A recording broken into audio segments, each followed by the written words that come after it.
Okay, so sir karon tudloan ti kaon sa pag update ang account, no, kay bago man atong processing sa pag-update og account. So dito ra ka magbase sa katong mga namayad or katong mga sa resibo, kumbaga sa katong mga OR bitaw nga nakalista. So una mag-login ka.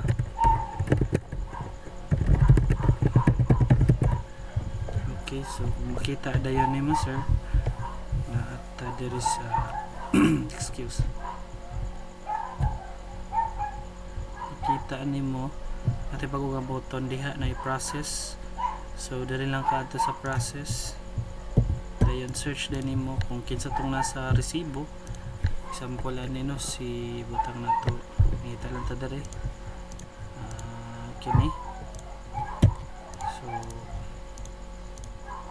si Ricare Alimar, wala man na siya meron nun, ay tatalain. Zone 4,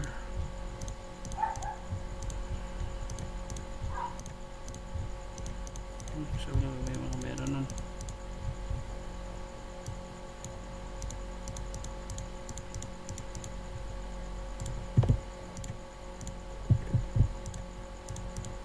Okay, so sampulan ni sa 71. Okay, kini si kini si Montajes Bersilin B. So makita na to sir na siya meron na yung 1,224 sa March. Okay, March ng cover, reading date o due date niya is nga na, I don't know nga na.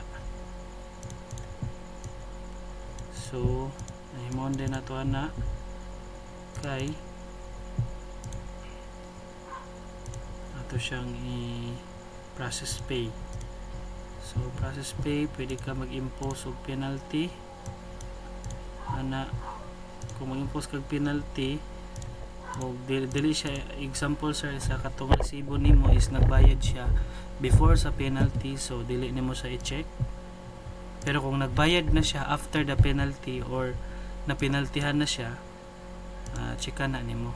Okay, so butang na to wala siya naka-check. Enter lang na imong amount na yan sa iyang gibayad. So example 1,000. Sa pag-process payment, automatic na rin na siya 224.